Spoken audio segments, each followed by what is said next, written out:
Yeah, I did it. I did it. I did a full playthrough of Spiral 1 on a Dance Dance Revolution. That took me five and a half hours. It was so hard. Are you telling child Mark to lie to his mom right now, Miharu? Oh my god. I couldn't lie. If you guys are watching this video on Patreon, we love you. Thank you. And post a cute comment on Miharu's thing. Post like something cute. Hey guys, it's Miharu, and welcome back to Spyrocast. This is episode 31. Back with me today is Destination Mark. Say hello. Okay, that's good enough. And I am so excited for this one because we're talking with Spyro speedrunning sensation, Deo Man. Introduce yourself. Hey, what's up everybody? My name's Deo. I play Spyro all day, every day, and I know nothing else in this world except pain and suffering. No, I'm just kidding. I love Spyro, and I'm really happy to be joined here by some fellow fans and creators as well. So I guess I'll start off by asking, what's your history with Spyro? Yes, so when I was about 3 years old, that was the first time I played Spyro. My parents got me a PS1 for Christmas, and of course I was like a little baby toddler. I didn't really know what a PlayStation was, so they helped me set it up. My sister was there too. She was also a kid, and she was all excited about it. And I remember we had 3 games. We had Spyro, we had Crash 2, and we had Toy Story 2, which all 3 of those games are amazing. Yeah, do you guys like know those? You guys know those? Yeah, fucking amazing games. Pretty much the same games that I had. Yeah, right. Those are pretty common, but they still hold up really well. I don't know if it's the nostalgia glasses, but I still love playing. Anyways, when I was like a little kid, I would play these games, but since I didn't really I couldn't tell like what was real and what wasn't, you know, I would play Toy Story and it just plops you into Andy's house with all these like robots like shooting you and stuff, and so that freaked me out as a kid. I remember that scared me. So I would like cry and like have to put the controller down. And the same thing happened in Crash 2. You know, I'd go into like Snow Go, like run into an enemy and just die immediately and be like, no, like it's like I died like IRL, like that's what it felt like. But Spyro 1, one thing that I loved about it, I still love about it, is when it plops you in, that all of the enemies run away from you. They're like scared of you, and so I find that like right. That was like such a unique something I didn't realize as a kid, but it like really pulled me back to it, that you could just go into almost any of the first homeworld levels and face little to no adversity at all, and it provided this gateway to me to like get into video games, and now like video games really are hugely define like who I am and what I care about. So I really have Spyro to thank for that. Very nice.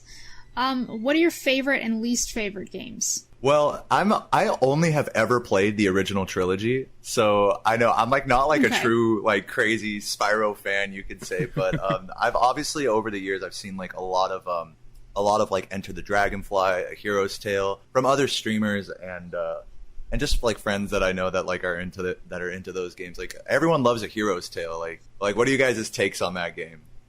I didn't play a lot of it. I didn't play a whole lot, but I got far enough to kind of make a judgment call on it. And like, while I like the different direction it takes when compared to the original trilogy, because it feels just a little bit more open, because everything's interconnected. There are no portals like you're going to in order to get to levels and such. That very strength is also kind of its weakness, because it's very easy to get lost on where you're supposed to go next. And the level design isn't as top-notch as Insomniac's is, so like that's like the take to the give of the rest of the stuff you can do in that game. But I liked it alright. As far as post-Insomniac goes, and before like Skylanders, before the Legend reboot, like Hero's Tale was okay, I think. It's harmless, basically. I like that. It's harmless. My only experience with A Hero's Tale is I had to do some research for a video that I did for Spyrothon, which is like a Spyro speedrunning marathon that just happened recently. Yes. I don't know if you guys are familiar, but there is a whole like Spyro community for like every game. I'm not like one of the only people. There's like a whole like community for each game, and they all have their own little like thing going on in each Discord. It's pretty cool. But yeah, so like other Spyro games I liked were just like as a viewer are Season of Flame and Ice. The GBA games actually really surprised me with how like how much they were able to nail like the sense of momentum and speed that like you feel in the original games when you charge and you're jumping around and flaming. I think for being isometric, they really I think nail that. Again, I've never played them. This is like my layman's sort of like outside viewpoint. Okay, because I was gonna say because I just recently played like at least an hour or more of Season of Ice, Flame, and Attack of the Rhinox, and I really don't like those games. I think something about them feels really off. Yeah, like just like movement wise, or like the overly like silly dialogue and stuff, or no, like I mean that's fine. It's just like the controls are very weird, and the perspective throws me off a lot. It's very hard to judge distance with that kind of perspective. Well, anyways, yeah, those are my like Spyro picks, I guess. But yeah, no, Spyro 1 is like obviously my favorite and by far like the one that I only care about more than any of the others. Sometimes I'll go around and I'll say like, yes, I have played more Spyro 1 than any human in existence, and I wear that like a badge probably, yeah. A nerdy That's badge funny. of pride or something, but I don't know. Not a lot to be proud of there. I mean, it's true.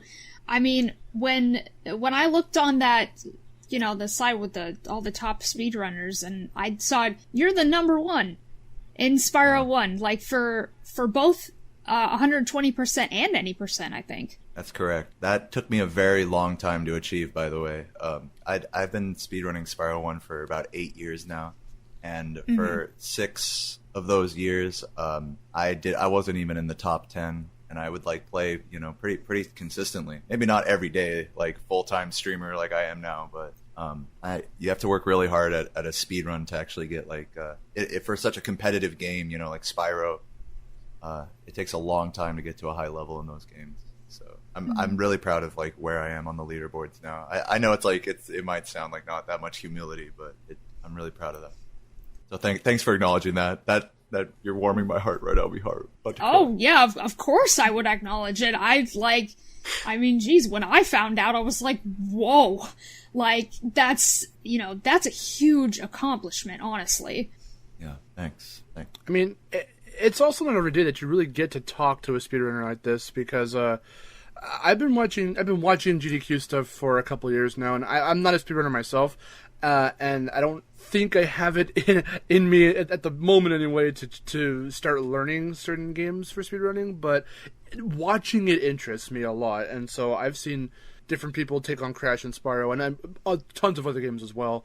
And I was praising this about you earlier before we started recording, but like it's so cool because I was doing just a smidge of homework before we started, and I was watching your latest run, and I love how informative you are about how you're doing certain things or what's going on, or even for people who might not know Spyro to the best of like your degree or how we know it, and run down what the game's about and stuff.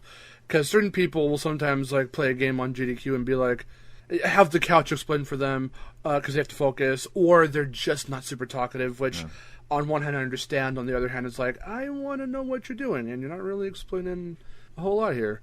So like the energy behind it's really cool. I dig it. Thank you so much for that. Yeah, I put a lot of energy into it, and I think we all can understand how hard it is to like talk and play at the same time. I've ever watched some Miharu streams recently, and I could definitely feel the sense of being not maybe overwhelmed is a strong word, but it's like it's a lot to do. I mean, it really is. A little overwhelming. I'm just playing casually, like. Yeah, I totally feel that. Yeah. I get overwhelmed every day by talking to people, fucking cussing people out in the chat, getting like all emotional about like my runs and stuff, just like yelling at stuff. It's a real like emotional thing for me, and yeah, not many speedrunners like really wear their hearts on their sleeves like that. But I also wanted to say like real quick. It's so emotional. I know it's emotional, man. I take it serious. This is my life, man. I can picture you in the chat of someone else's run been like, "Are you number one? I don't fucking think so." I definitely talk a lot of smack in other people's chats, but really it's just me going in and just going like, "Balls, good luck, big butts, hype in the chat. Hey, cute chat. Who's got a big butt in the chat? Just stupid stuff like that." Yeah.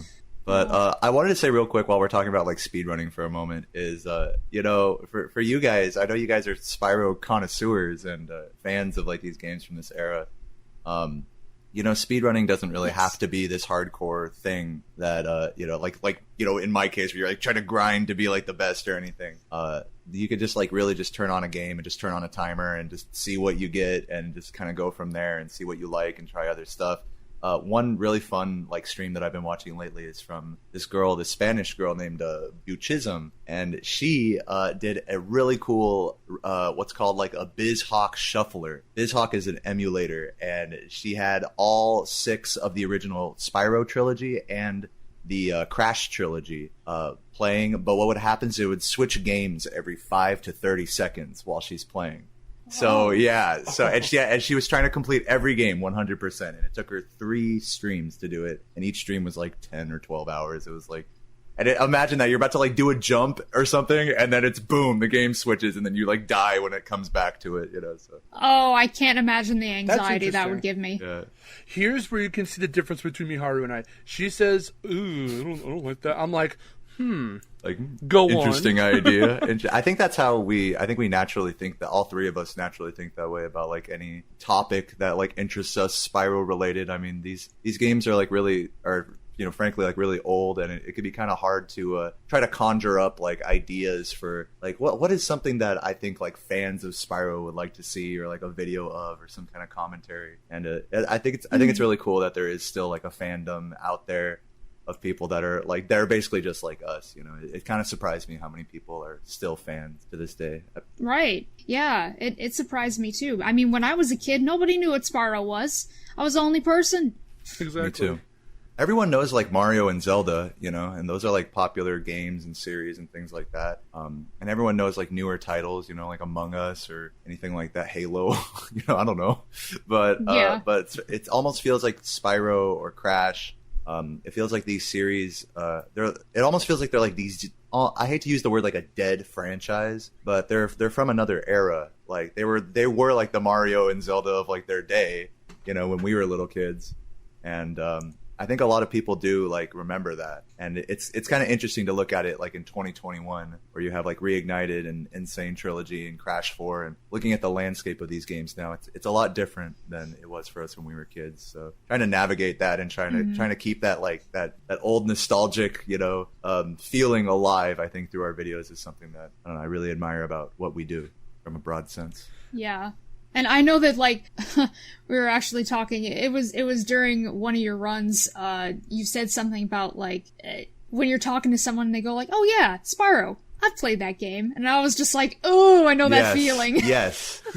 I mean, and it happens like all the time in real life when someone's like, "Oh, hey, like what do you do?" It's like, "Oh, I play video games for a living." And then they're like, "Oh, wow, that's so cool. What game do you play?" "I play Spyro the Dragon." And yeah, it's exactly what you said.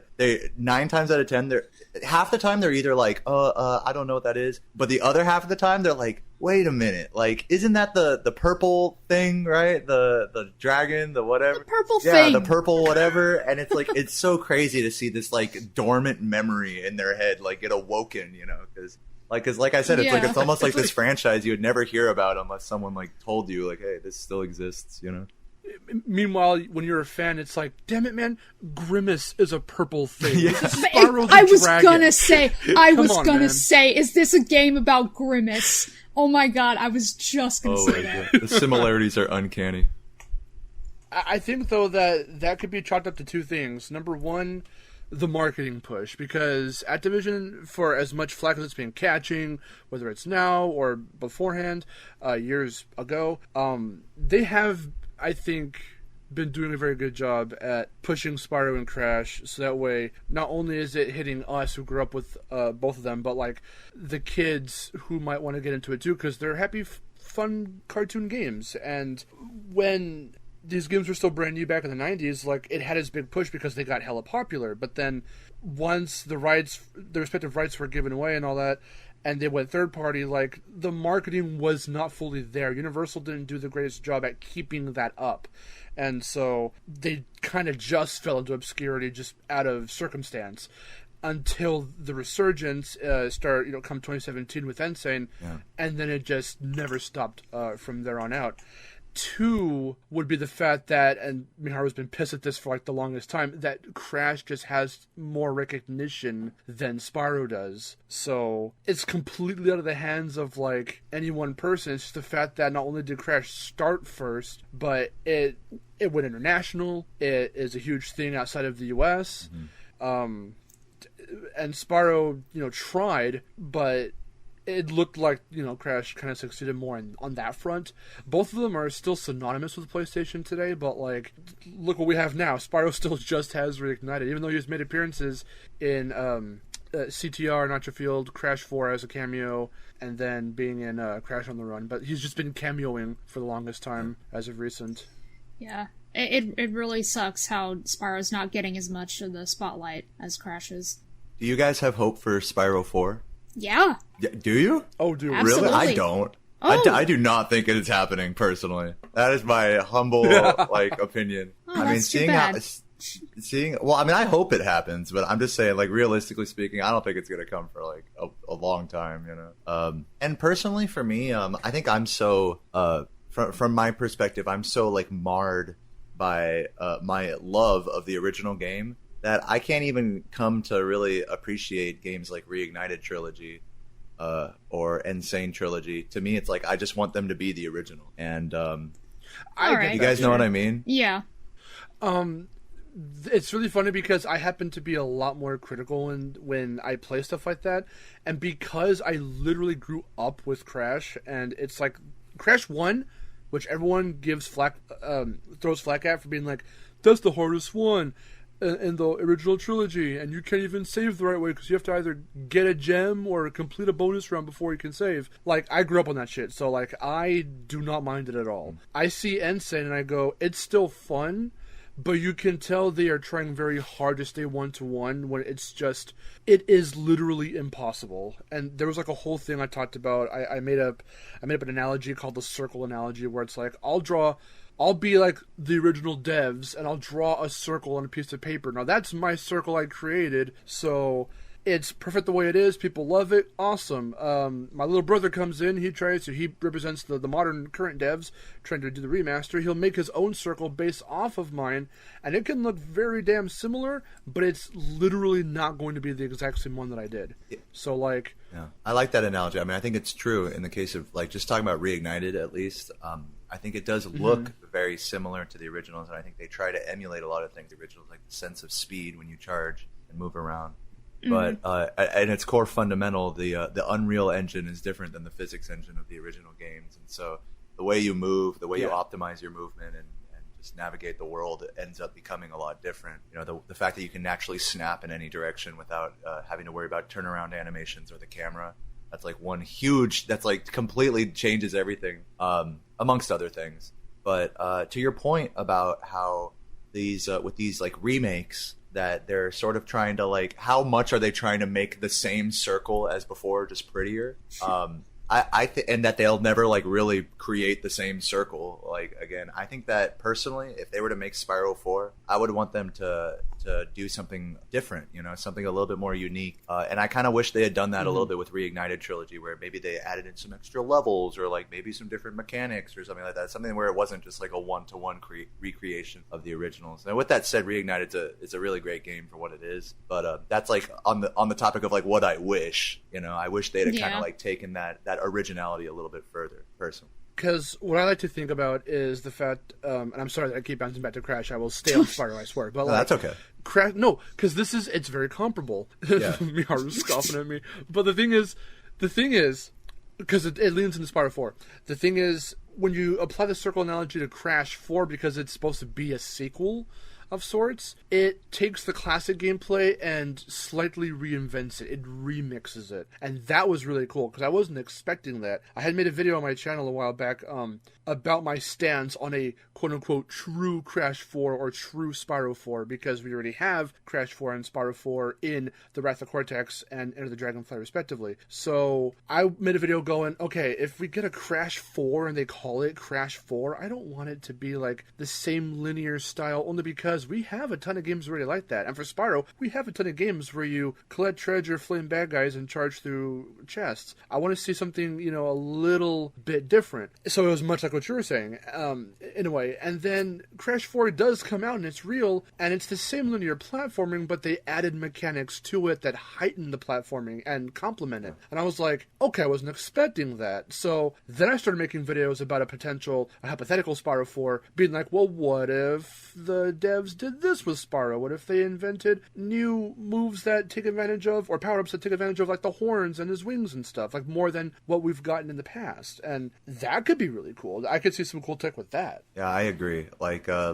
in Crash 4, especially when I think of like how they kind of like made it a little bit more unique, was with like the levels where you'd flip it upside down and like you'd start walking on the roof. You know what I'm talking about? Yeah, that's like when the game really starts to like kick up. At least from what I could see. Again, I just want to be clear. Like I didn't play like any Crash 4, but I watched a bunch of people play it, and it seems like a lot of people, like when they got to that part of the game, it's like, all right, here it goes. Yeah. And, yeah. and I love that, especially I think nowadays, like a lot of people that Crash and Spyro extensions are marketed to. I mean, it really shouldn't be marketed so much to children anymore. I think like the people who are fans of this series are mostly adults now, and I like that in Crash 4 the difficulty reflected that.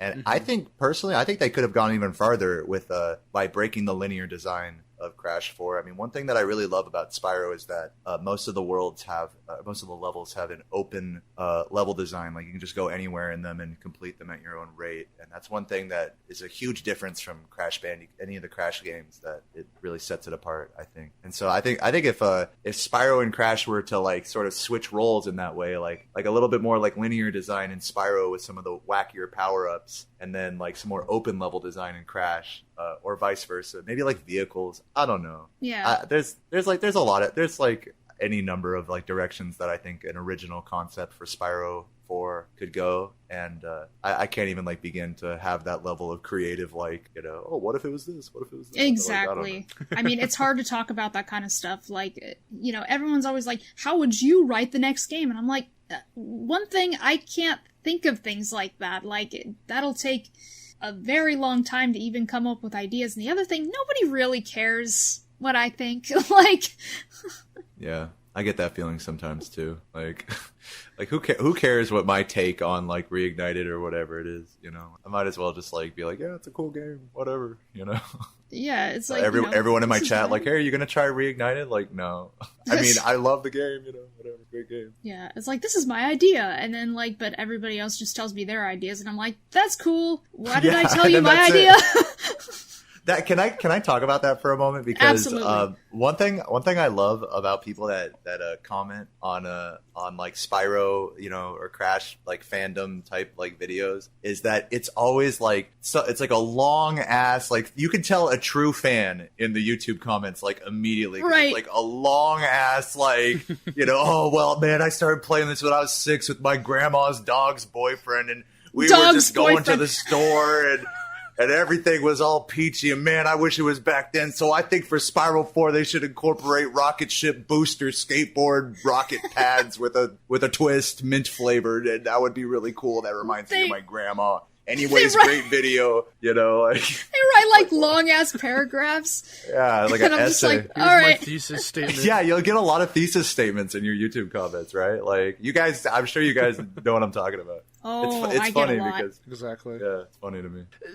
The thing that I like to elaborate on, not that I'm one of those people, but like I like to try and have conversation. I encourage conversations in my comment section, but like the things I like to elaborate on aren't about the story or the characters necessarily. It's more so on the gameplay, because with Spyro 1, Crash 1, they're very gameplay centric, and like I said, that's what I grew up on. So I love seeing what they can do with the gameplay, and Crash 4 did a lot for me in that regard. So I want to see something like that applied to Spyro. Not the difficulty part, just the intricate tweaks and remixes to the classic gameplay, because I think that can make it very interesting, hopefully for speedrunners and hopefully for casual players who want a really nice story-driven, gameplay-centric experience.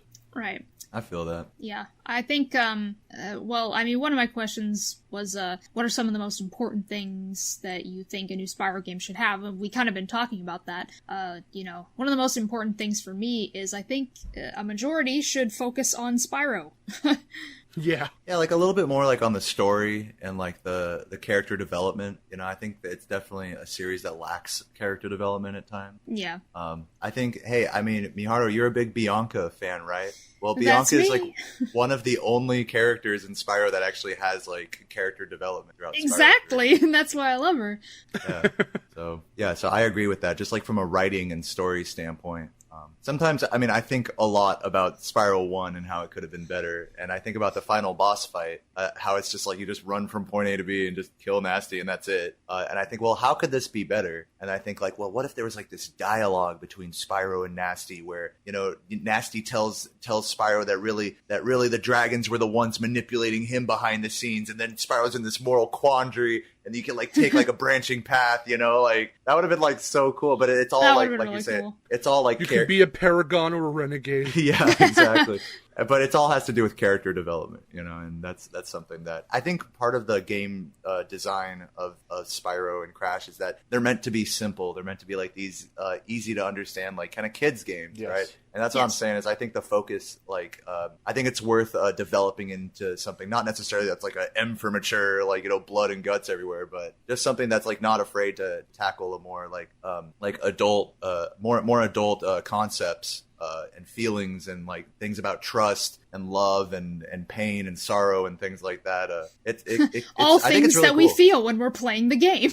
Yeah, I mean, it's true. Like I deal with that like a lot. Play these games, and so I think it's really cool when like even just an E for Everyone game can tackle those sorts of issues in a way without like shoehorning it down your throat. I don't know. It all has to do with like the writing and the storytelling as you were talking about. Yeah. Yeah, that is good. Yeah, the thing about Spyro is the focus was always on gameplay rather than story, but that was okay. Like for a game like that, it was always pretty good. I mean, it had a little bit of story in, 2 and 3 at least. The first had less story, but I think the characters were like, fun enough and the worlds were like cool enough for it to be a game where I didn't really mind that it didn't have like, a big plot or whatever.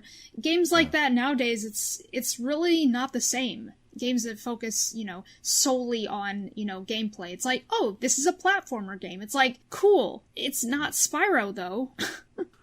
Yeah, I agree, and I think a lot of modern games, like talking about games today, there's almost too much of an emphasis on the story and to a fault of the gameplay, And some people really like these sort of movie-esque games like Last of Us, Uncharted, and all these games, and there's I love things Uncharted. to enjoy. Yeah, you're an Uncharted fan. Yeah. But for me, with like really story-driven games like that, I find myself being like, all right, like let me just get to the game, skipping all the cutscenes and stuff, and obviously that's not really like the way you're supposed to like approach it. Oh, Right. Don't skip cutscenes. I love Yeah. cutscenes in games. As I think every cutscene should be skippable in every game. I don't think there should be any required cutscenes.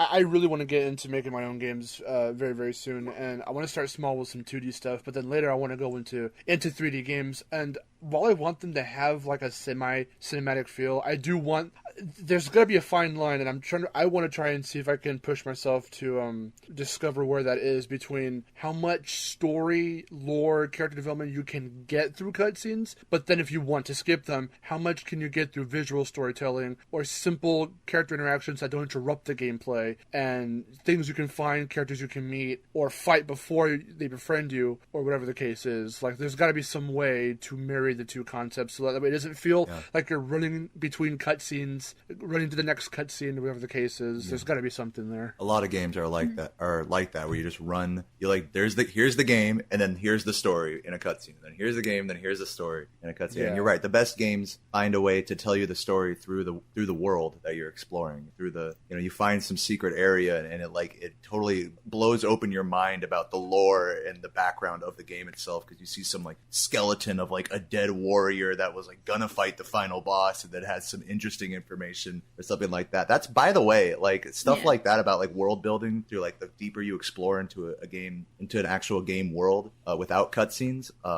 To me, that's one of the main reasons why I really like the Elder Scrolls series, and it's such a funny thing for me because I'll be like playing Spyro for the first few hours of my stream, and then I'll be like, okay, I'm tired of this, I need to take a break, and and then I'll start playing Elder Scrolls 3 Morrowind, and then all the Yeah. all the Spyro fans are like, "What the hell is that? Like, peace out, like, see you later." And they start you know? leaving, right? Yeah, they start leaving, and I'm like, all right, well, that's fine, you know, because it's just a total different pacing to a game and a different style of world building and storytelling. It really, I mean, there is no cutscenes in that game. I mean, there's like one or two, but like all of the information you get from the story, you have to like seek it out from NPCs and from like, you know, things in the world. And I think that's like to your point earlier, Mark. I think that's like the best thing that a video game can do is like it rewards you for exploration with the story. Yeah. That's cool.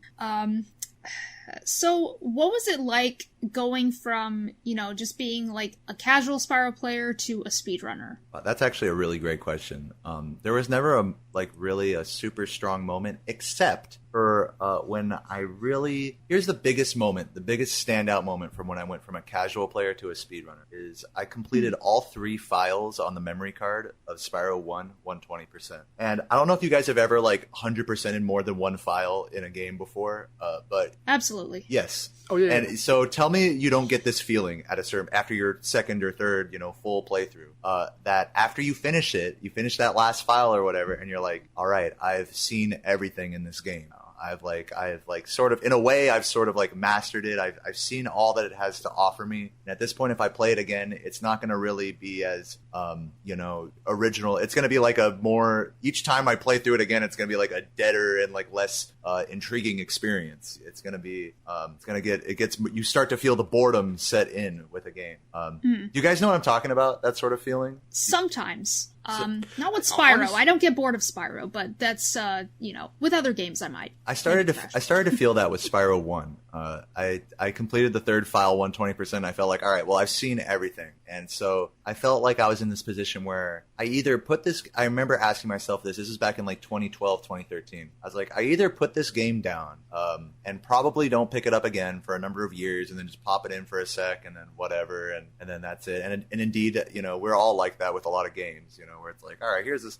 I have a whole booklet full of like PS1 games, you know, from my childhood that like I'll pop in once in every few months. Dukes of Hazzard, like, oh, I remember this game. Like, it's so funny or whatever. Yeah. And I was like, all right, well, now Spyro's just going to be... I remember thinking so vividly, Spyro's going to be like another one of those. Unless I learn how to speedrun it. Because then it'll add another layer of interest and progression that I currently don't have now that I've completed the game. Completely casually, I guess you could say. So that feeling is what spurred me to look up speedruns of the game back in 2013, and and then I basically learned how to speedrun it. That was pretty much it. That was like my transition from, I guess you could say, being a casual player to a speedrunner. Now, with that said, I think it's being a speedrunner is not so different from being a casual connoisseur of a game. Think about every moment that I'm not doing a speedrun, but I'm still playing Spyro. Say a run dies, you know, and I'm like an hour into the game, and I'm just tired, and you know what I do a lot of the time when a run dies? I don't just pause and quit out and just start a new one all the time. I'll just sit there in the level and just like be there with my feelings or with the chat or whatever and just soak in the level. So there is a level of casual enjoyment that still has to be had, I think, as a speedrunner, in order to really stick with the game. You know, it's never just it's never like you're one or the other. So that's like my whole transition there and my continued casual appreciation of Spyro. I still consider myself very much a casual appreciator of the Spyro series. Yeah, and with Spyro, how could you not be? Yeah, it's hard not to be. They're such beautiful games. They're like these crown jewels of PS1 level design, game design, and character design. Like there's nothing for me. Sorry to stutter, but like I just really am passionate about the way like early 3D games look. You know, the polygonal. You could see every polygon in a game like Spyro 1 or Mario 64. And to me, there's something like really vibrant and beautiful about that.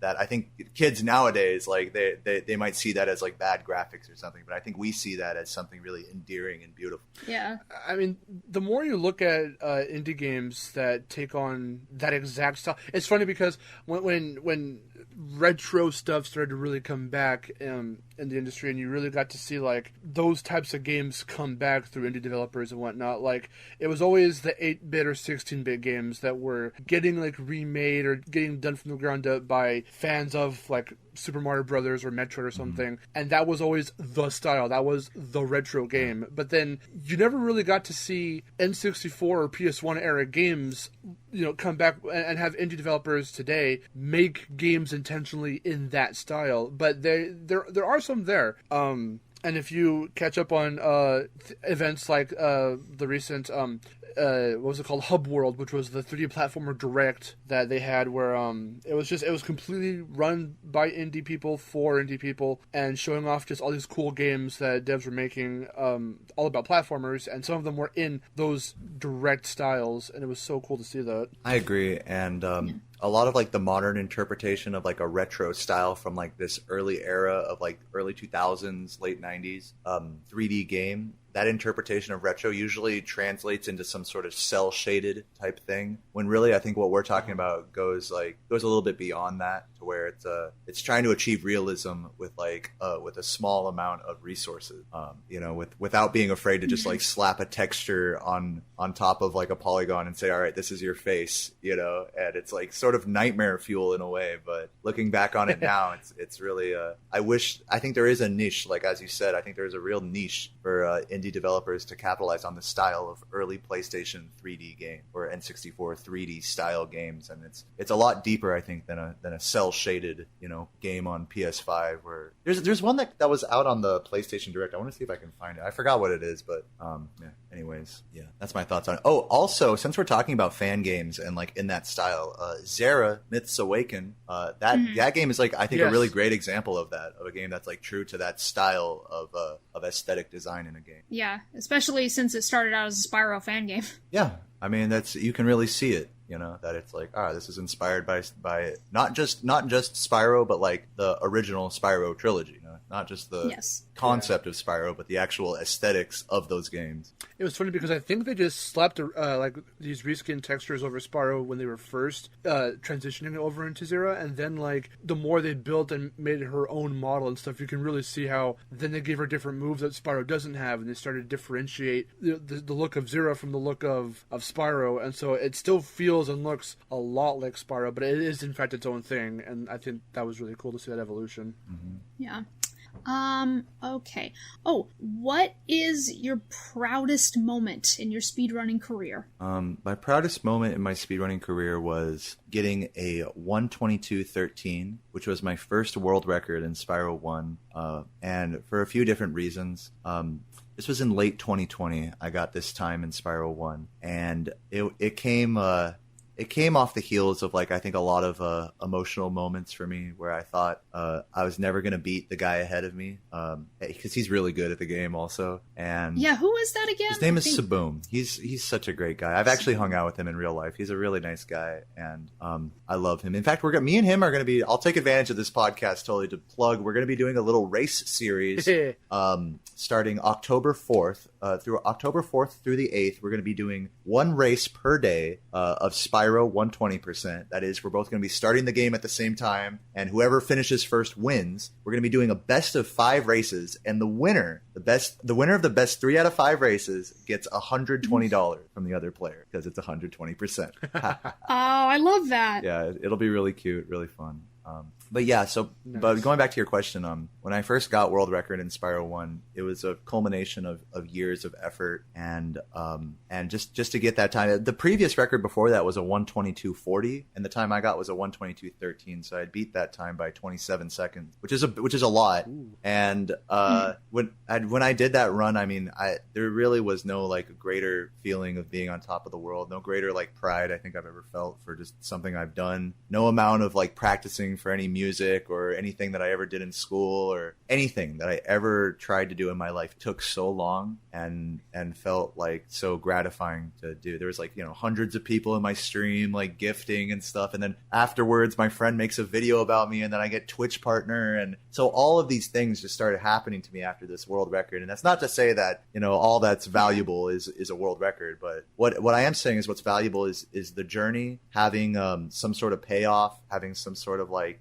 when you work so hard at something and just day after day, you just get met with just bullshit in your face and just harsh reality and negative reinforcement, to finally like see a light at that tunnel and reach for it and grab it.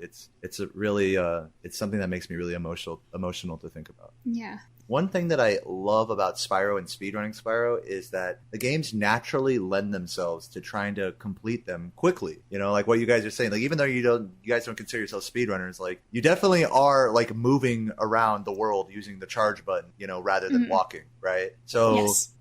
So I'm sorry, but you're a speedrunner, like you can't deny it, I'm sorry, like boom, you're a speedrunner now, right? So Right. So it's just the design of the games. It's that like, well, if I move more quickly with the charge button, then like, why wouldn't I want to like charge almost everywhere?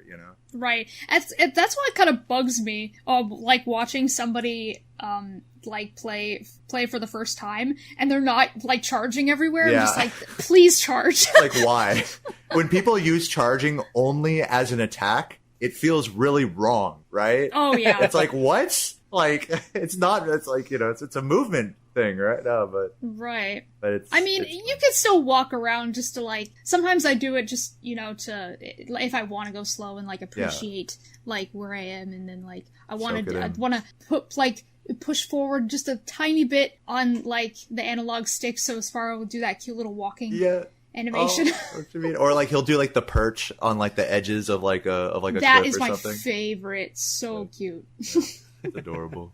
Actually, my favorite is when, my favorite is when you're gliding and you pull back on the control stick and he does that little flutter. Yes, That was oh always my my God. favorite. Yes, that is actually such a crazy. I'm sorry, you totally made me go off on a quick tangent right now. That's actually one of the deepest mechanics of the original Spyro 1. Because in order to save, the biggest time save trick in all of Spyro 1 requires you to have an intimate familiarity with that mechanic in order to go out of bounds on the final boss. You go out of bounds and you have to that's flame true. him from underneath. You guys know what I'm talking about? You have to flame him from Yes. underneath. But the only way you could do that is by doing that pullback flutter and then letting Spyro go back forward with full momentum. And that takes a lot of like practice to like actually get good at. And so I'm so glad you mentioned that, because it is a really cute animation in itself. And so many of the mechanics in Spyro 1 are like, they seem like kind of pointless. Like you could kind of get away with like not using like the R1 L1 rolls or like that pullback in the glide thing or the triangle drop. Those are things that were so-called improved in the later games to be more useful. But in Spyro 1, it's like kind of a fun little thing to try to incorporate like a roll into your gameplay. Yeah, the only thing I didn't like was the fact that you could never see it from the front because of the way the camera was positioned. So I would always try to like,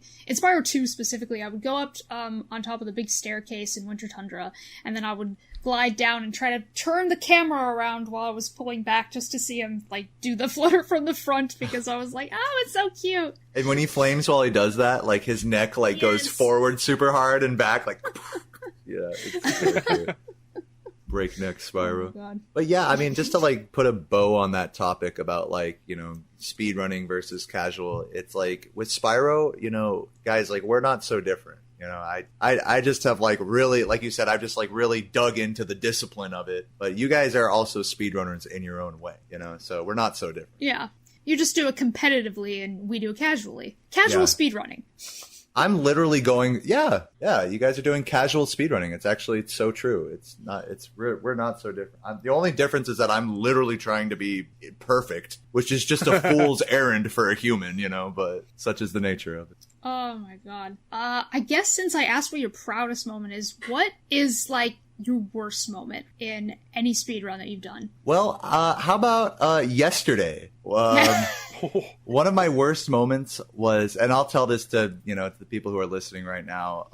Yesterday, I was on world record pace in Spyro 1, 120%. Now, to give you some perspective, to be on world record pace in that game, it's something that takes many hundreds of runs to achieve. You have to be like very well practiced. You will spend many days where you don't even get close. Today, for example, I didn't even get close to having a run that was on world record pace. And the further into the game you get while you're on a really good pace like that, that is, you're ahead of world record, you're like beating your time. The further you get into it, the more intense it gets, the more like nerve wracking it becomes, the more like your hands start to get sweaty and you're shaking and you can't even get a full deep breath. It's like your body is pumping adrenaline in your veins. If this sounds like a really extreme for a kid's game, well, I mean, it really is, and that's part of why I love it. And so the deeper you get into the game, the more you start to like really shit yourself. And so by the time I was at the end of the game, and I had literally done everything, and I had beat Nasty Nork. I did that really hard trick that we were just talking about earlier, where you like flame the boss from underneath. And I am just like, I've gone to high, what was the word? I've gone to like high water and back. I've like had this emotional journey like through this run. It was so intense. Words cannot describe the intensity that happens in a run like that. And all I had to do was complete the final level, Nasty's Loot. And in that level, as you can imagine, there's a lot of gems. And I think you can see where this is going. I was gonna say, how'd you kill it? in my I guess nervous state, I barely missed one of the fireworks, so I had to sort of turn around to hit it, which meant that I was going to be a little late for one of the strong boxes to explode. In Spyro 1, or in any of the Spyro games, when the strong box explodes, you want to be standing right next to it, so that way the gem fountain, all the gems home into you immediately would go like bloop, bloop, bloop, bloop, bloop, bloop. So I didn't quite get to the strong box like perfectly on time for the gem fountain to explode, but I thought I did. I thought I like got everything except for like one gem. Well, actually, I got everything except for 2 gems. And so I left this one yellow gem, and I completed the rest of the level. And there's this moment where you jump into the final vortex, and you're about to hit the final, time on your timer, and you look at your gem count in the top left. In fact, you do this after every level. You look at your gem count right before you exit, just for a split second, just to make sure it says like 500 or 2,000 or like a nice round number with a bunch of zeros, so that you didn't miss anything. And I look at that gem count, and I'm like, I'm smiling. I'm like, oh god, this is gonna be another world record. I'm about to like get so excited. Everything's so exciting. There's like hundreds of people watching me, and I jump into this vortex, and instead of it should say 2000 right there, and it says 1990. Oh. And when I read that 1990 right there, it just like my heart dropped. I like wanted to cry.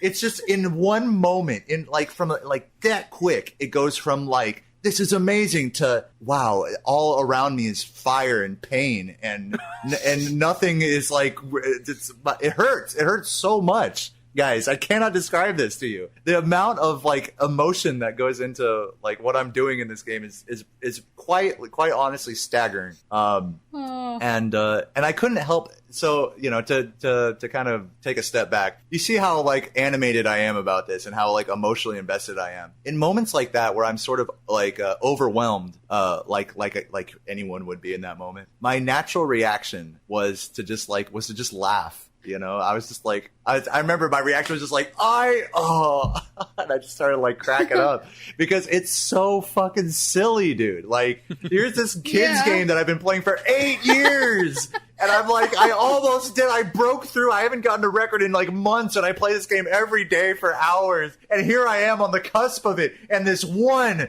bastard yellow gem is the only thing standing between me and like happiness and like true elation and everything that matters to me. Is this one gem that ruined it all. And as we say in your chat, yellow fuck. Yes, yellow fuck in the chat. Anytime I miss a gem or anything like that and I have to grab it after a level, I tell my chat to say, hey, remind me about the cannon guy like outside. Type cannon fuck in the chat, or like red fuck for a red gem or whatever. And a bunch of people spam it. So yeah, yellow fucks. I remember looking over the chat and I just saw so many people typing no.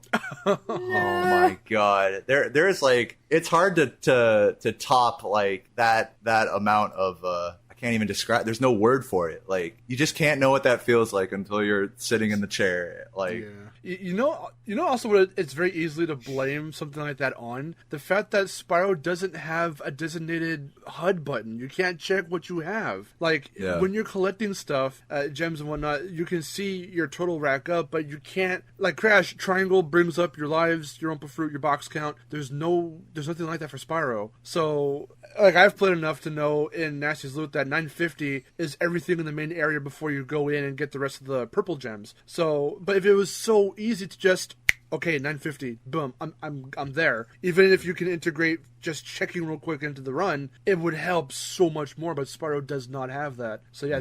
that sucks.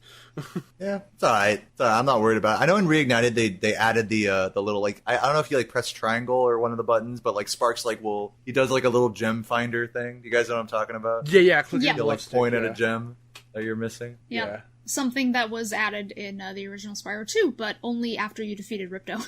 Oh, I did not know that, actually. Mm-hmm. Wow, there's actually a gem finder in that as well. See, I learned something today. Thank you, Miharu. Cool. Wait, was it only after you defeated Ripto, or did you have it from the beginning? You do not. I don't think you have it from the beginning. No, you don't have it from the beginning. Yeah, okay, because I thought I thought something about it was weird. Like, you had it from the beginning in Spyro 2, but you had to unlock it in Spyro 3. I thought that was one of the things that was really weird about it. But maybe it is only after you defeat Ripto. Huh. Okay. Wait, we had that conversation, didn't we? Yeah. So, do you have it from the beginning? Maybe you do. I don't know.